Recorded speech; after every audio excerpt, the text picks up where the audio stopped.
Assalamualaikum warahmatullahi wabarakatuh. Saya Muhammad Fajar Rezi, NIM 19043-104.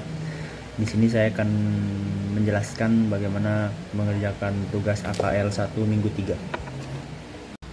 Ya, bisa kita lihat di sini soal nomor 1. Saya akan langsung menjelaskan jawabannya. Di sini jawab yang A, mencatat laba dari PT Kencana. Di sini kita akan mencari investasi pada PT Kencana dalam kurung 70% dikali 300.000. Yang 300.000 tadi hasilnya 210.000. Lalu ada laba dari PT Kencana ya 210.000. Kemudian ada mencatat dividen dari PT Kencana, yaitu kas 70% dikali 100.000 hasilnya 70.000. Selanjutnya investasi pada PT Kencana yaitu 70.000 sama dengan kas. Dividen mengurangi investasi. Selanjutnya mencatat amortisasi dari diferensial yang terjadi. Ini yang pertama persediaan laba dari PT Kencana 70% dikali 50.000 hasilnya 35.000. Kemudian investasi pada PT Kencana hasilnya 35.000. Di sini under value. Lalu yang kedua ada peralatan. Laba dari PT Kencana 14.000, investasi pada PT Kencana 14.000. Di sini under value, umur estimasi 5 tahun, 70% dikali 100.000 dibagi 5. Yang ketiga ada tanah. Salah ya?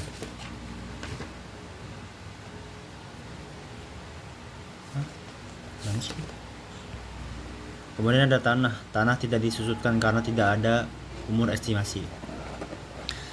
Lalu jurnal di sini 1 Januari 2018. Investasi pada PT Kencana 490.000 debit, kemudian di kasnya ada 490.000 kredit.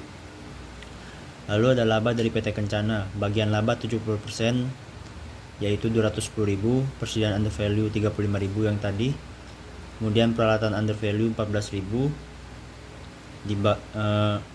lalu dikurang 210.000 dikurang 35.000 dikurang 14.000 hasilnya 161.000. Kemudian ada investasi akhir.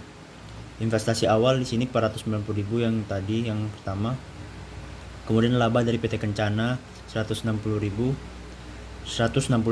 yang hasil dari laba dari PT Kencana yang ini. Kemudian ada dividen PT Kencana yaitu 70.000. Lalu 490.000 ditambah 161.000 dikurang 70.000 hasilnya 581.000. Kemudian yang B mencatat laba dari anak perusahaan. Investasi pada PT Kencana 140.000. Kemudian ada laba dari PT Kencana 140.000 yaitu dari 70% dikali 200.000. Kemudian di sini ada mencatat dividen dari anak perusahaan.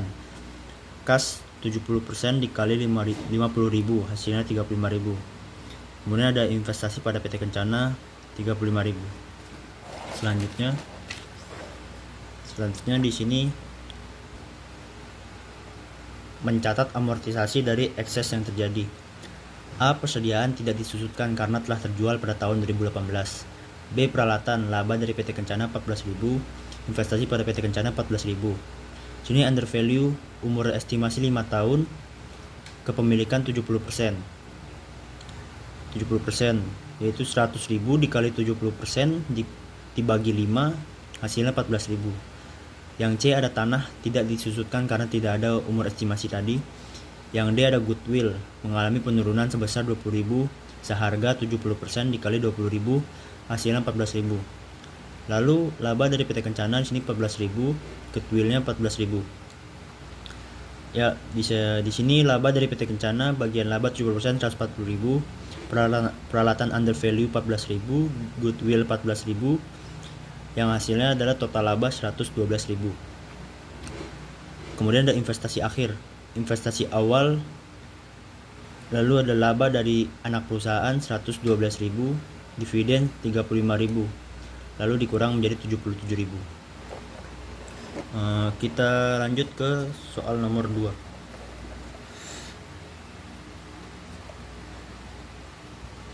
Saya langsung ke jawabannya saja. Ini soal nomor 2 bisa dilihat.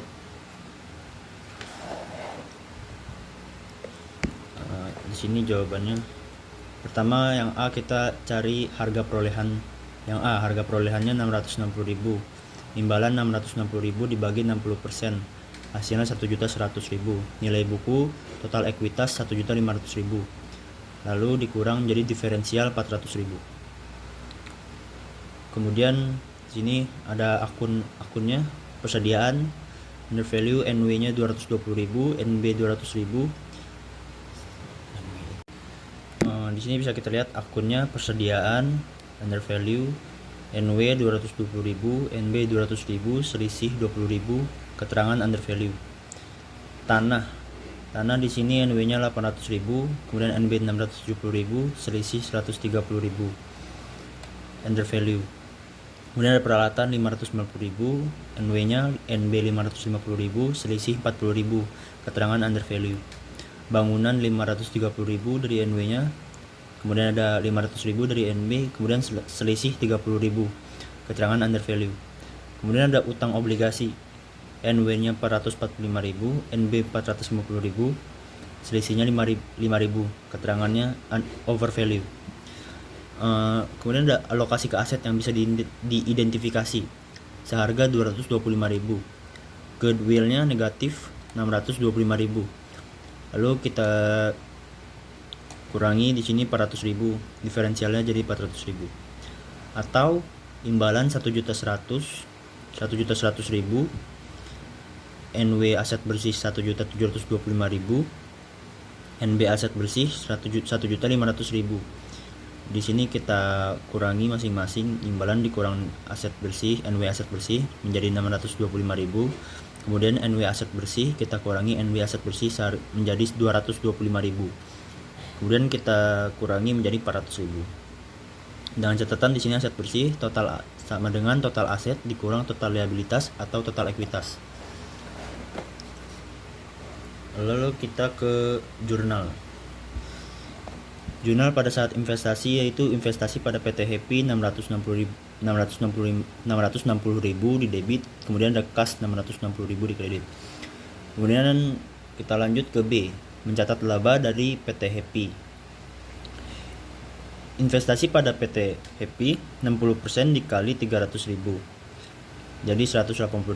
Laba dari PT Happy 180.000. Mencatat dividen dari PT Happy, kas 60% dikali 100.000 menjadi 60.000. Kemudian ada investasi pada PT Happy 60.000. Kemudian ada mencatat amortisasi dari diferensial yang terjadi. Yang pertama ada persediaan. Laba dari PT Happy 60% dikali 200.000 dikali 10/12 menjadi 10.000. Kemudian investasi pada PT Happy 10.000. Di sini keterangannya under value mengurangi investasi sebesar kepemilikan. Yang kedua ada tanah. Tanah tidak disusutkan karena tidak ada unsur ekonomis. Yang ketiga ada peralatan neto. Laba dari PT Happy sebesar 5.000, investasi pada PT Happy 5.000. Keterangan under value umur 4 tahun sama dengan 60% dikali 40.000 dibagi 4 dikali 10/12 sama dengan 5.000. Kemudian ada bangunan neto. Laba dari PT Happy 1.500, investasi pada PT Happy 1.500. Kita cari di sini keterangan under value umur 10 tahun sama dengan 60% dikali 30.000 dibagi 10 dikali 10/12 hasilnya 1.500. Kemudian ada utang obligasi. Laba dari PT Happy 833, investasi pada PT Happy 833.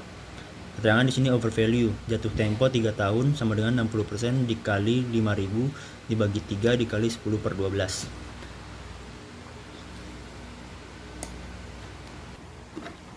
Lalu kita cari laba dari PT Happy.